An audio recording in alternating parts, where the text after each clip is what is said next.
Olá pessoal, tudo bem com vocês? Quem tá falando é a Fernanda Rocha. Eu vim aqui. E agora? O que eu tenho que fazer?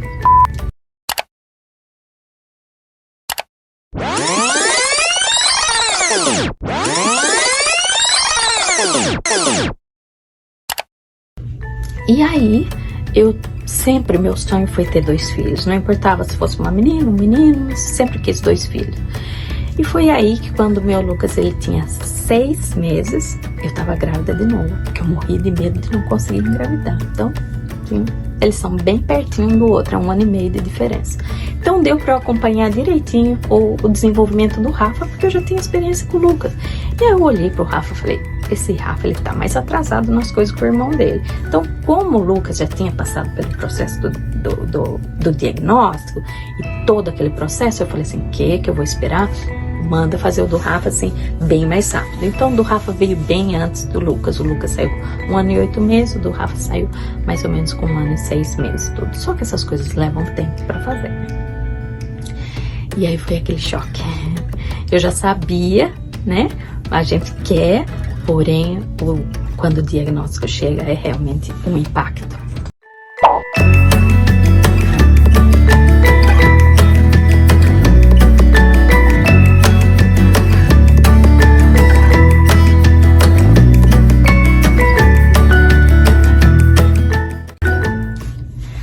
Olá pessoal, tudo bem com vocês? Aqui quem fala é a Fernanda Rocha. Bem-vinda ao meu canal.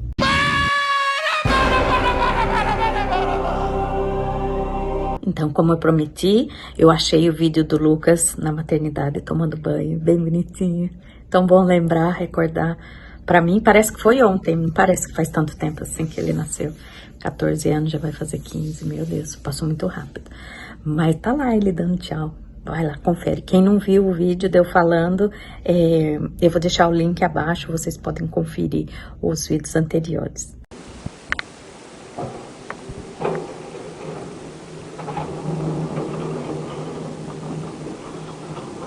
Olha lá, olha lá, olha lá.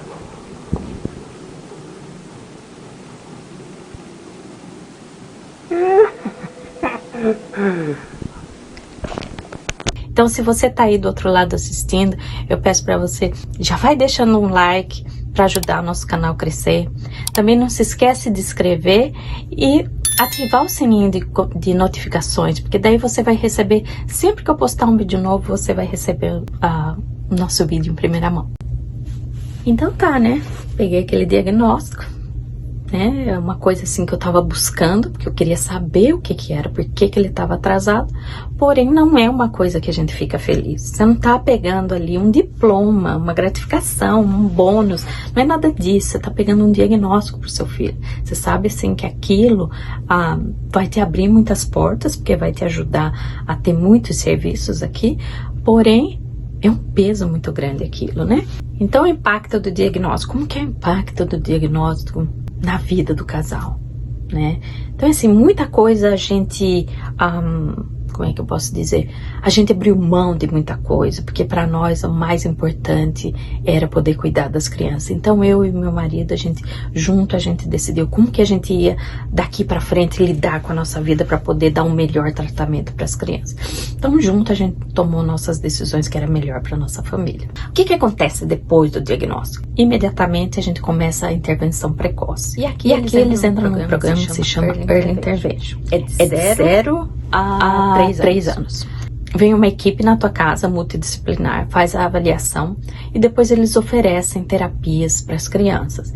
Tem a terapia do comportamento, tem a terapia da fala, tem terapia ocupacional, tudo para desenvolver a criança, porque eles acreditam que da idade dos 0 até os 5 anos de idade é a idade que a criança mais atinge as metas e as conexões, as sinapses do cérebro tem mais elas são muito mais fortes nessa época. Então, realmente, eles enfatizam muito o desenvolvimento da criança nessa época. E, realmente, a criança é uma esponjinha. Ela vai só adquirindo. Mesmo que ela não fale, ela vai só adquirindo todo esse conhecimento. E aí, quando a criança faz 3 anos, o próprio Early Intervention faz a transição da criança para a escola pública. Isso é o trabalho deles, tá? Então, todo Early Intervention, ele tem que fazer a transição antes, mais ou menos, alguns meses antes da criança fazer 3 anos, para poder dar tempo. No dia que ela faz 3 anos, ela já pode ir. Ela pode ir no dia depois, né? O meu foi no dia depois do aniversário, mas ela já pode ir aos 3 anos de idade. Então, como que é feita essa transição? O Early Intervention vai levar toda a documentação, tudo que eles trabalharam com as crianças, tudo que a criança atingiu, as preferências das crianças, o que ela sabe fazer, o que ela não sabe fazer, quais os maiores desafios. Então, vão aquela equipe multidisciplinar que trabalhou com a criança, desde que a criança pegou o diagnóstico até os 3 anos de idade. Então, ele tem um material muito rico para compartilhar com a escola pública. Então, eles vão junto na reunião, né, se chama reunião de AIP, e compartilham com a escola.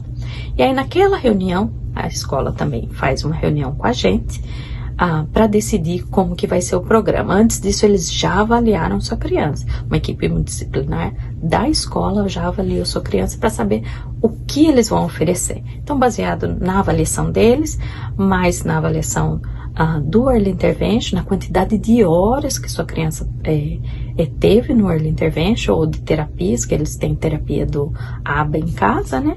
Então, daí eles qualificam sua criança ou para meio período ou para período completo, dependendo do grau de dificuldade da sua criança. Essa criança fica na escola pública muito antes da criança típica ir para a escola, porque aqui geralmente a criança vai depois dos 5. Então, quer dizer, a criança, né, com necessidade especial, então, se for contar, então, desde o Early Intervention até os 5 anos de idade, ela foi muito estimulada. Então, é muito importante que ela participe dessas etapas. E aí, na escola, só as terapias da escola e só o trabalho da escola, eu também acho que não é suficiente. Então, os meus sempre fizeram terapia fora da escola também. Além de fazer na escola, eles sempre fizeram terapia em clínicas, em casa. Eu sempre estimulei muito minhas crianças para ajudar no desenvolvimento delas. Hoje em dia é tudo mais fácil, mas na época que eu peguei o diagnóstico, quase não se falava de autismo. Tanto é que aqui nos Estados Unidos, eles não ofereciam a terapia do ABRA para as crianças. O que eles ofereciam na época? Na época, eles ofereciam apenas para os pais. Nem deve pensar, tá, mas eu não tenho autismo, por que eu vou fazer? Mas eu acredito que foi, assim, ótimo para mim naquela época. Porque o que acontece? O que eles diziam? Por exemplo, não adianta nada a terapeuta ir na sua casa trabalhar com a sua criança, então ela vai ficar o quê? 2 horas com a criança, 1h30, e vai trabalhar, vai mudar os comportamentos da criança, vai ajudar a criança a desenvolver, mas o ambiente familiar tá o mesmo.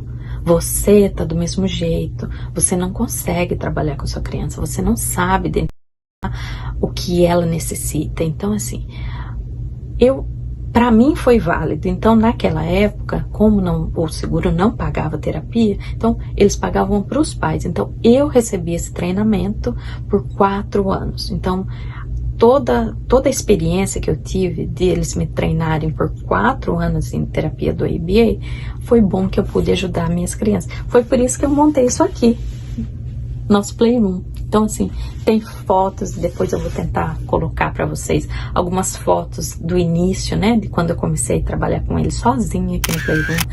E eu venho gravar também aqui no Playroom, porque assim, eu tenho muita dificuldade para vir aqui gravar por causa das crianças, da nossa rotina ser muito, assim, ocupada. Eu começo muito cedo, sabe? Com terapia, mais ou menos 7h30 da manhã eu começo.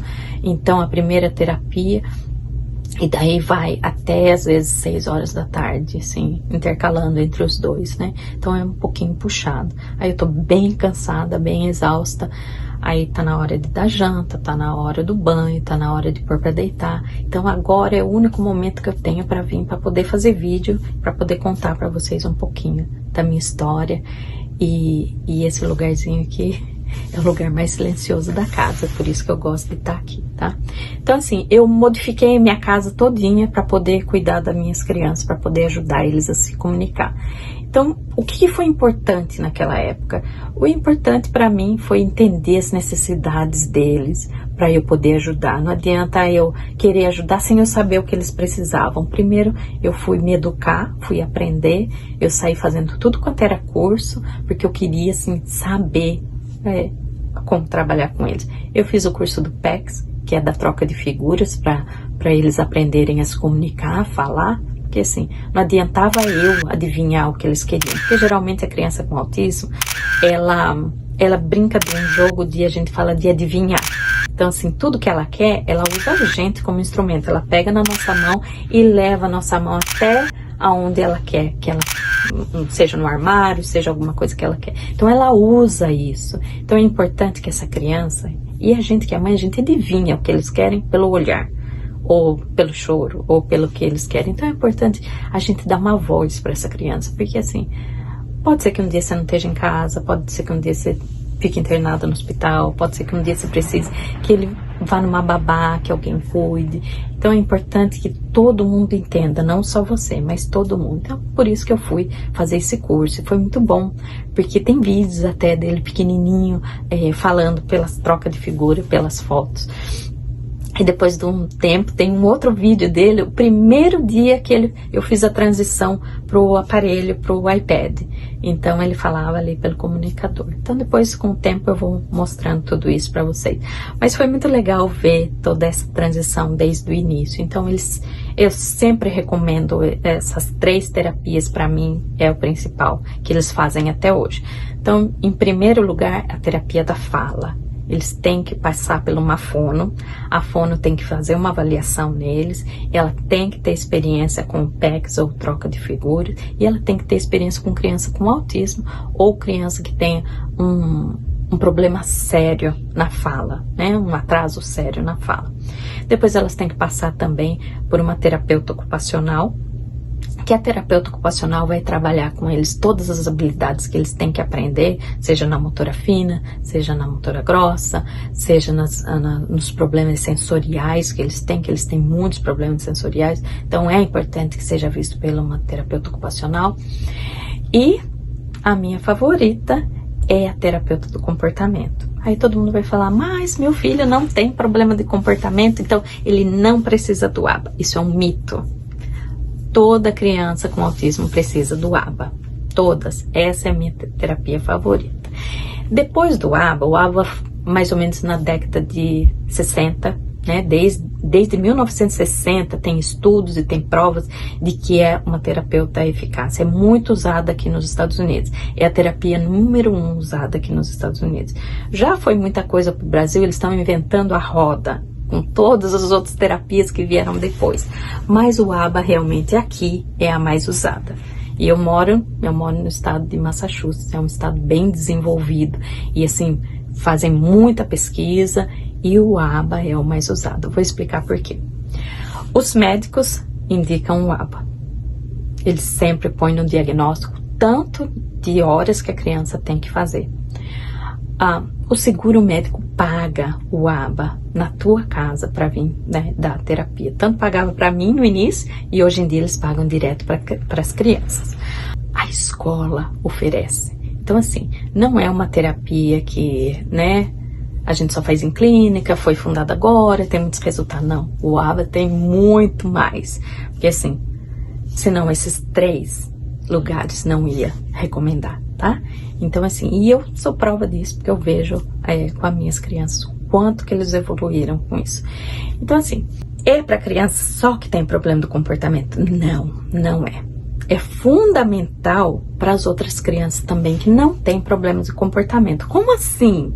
As crianças que não têm problema de comportamento, elas têm vários outros problemas, que nem elas não conseguem aprender as habilidades que uma criança típica consegue. A gente costuma falar assim, criança típica é a criança neurotípica, que se desenvolve naturalmente, e criança especial, que é a criança com necessidade especial. Todas as crianças são especiais, mas para dar essa definição curta, a gente costuma dizer isso. Então, as nossas crianças não desenvolvem da mesma maneira que uma criança típica. Então, ela precisa aprender as habilidades que as outras aprendem naturalmente. Então, como que ela aprende?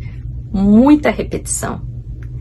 E ela tem que ser ensinada. ela não aprende naturalmente.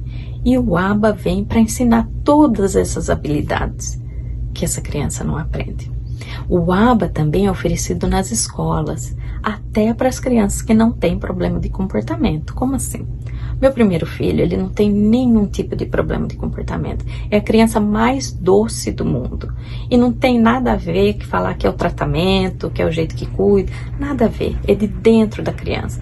Ela é uma criança calma.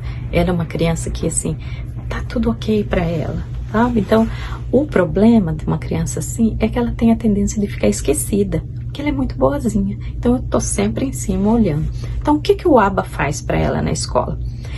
Tudo que a professora da educação regular ensina, ela vai para a sala de criança especial. Depois eu explico como funciona o sistema. Outro dia eu falo de escola para não ficar muito longo esse vídeo. Se for interesse de vocês, depois vocês me perguntam, que eu faço outro vídeo falando só dos tipos de educação aqui nos Estados Unidos. Então, meu filho, ele aprende na educação regular e depois ele vai para a sala de criança especial, que é uma sala com menos criança, com menos distração e com mais suporte. E aí, nessa sala, ele aprende o que ele não consegue pegar na educação geral, ele aprende nessa sala menor. E quem ajuda ele a pegar ainda além dessa sala é a terapeuta do ABA, do ABA. Então, o que ela faz? Ela pega toda a matéria que ele precisa aprender, ela transforma aquilo no que é prioridade para ele. Depois dessa prioridade, ela ainda quebra em partes para ensinar para ele parte por parte. E aí, o que acontece? Tudo é anotado, tudo é assim, tem muitos dados coletadas, né? Então, é tudo anotado para ver até quando ele chegar em 100%, ele vai atingir a meta dele. Geralmente, aqui eles fazem assim, eles dão uma meta um pouco mais baixa, que a criança tem que atingir 80%, ela atingiu o que ligou.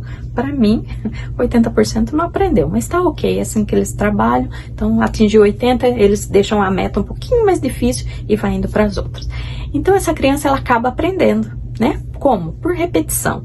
Tá? Então, assim, é muita repetição. O ABA é muita repetição e, assim, é muito reforço positivo. É muito divertido fazer ABA, porque a criança gosta, ela pensa que ela tá brincando. Mas ela não tá brincando, ela tá trabalhando.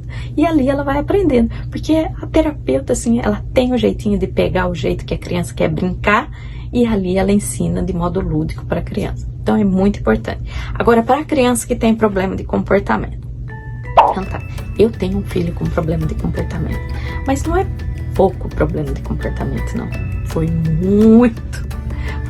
O pico chegou com 5 anos de idade. Então, esse eu tive que fazer mais cursos ainda, aprender muito mais, porque tudo que eu aprendi a ser mãe especial do primeiro, eu tive que reaprender com o segundo.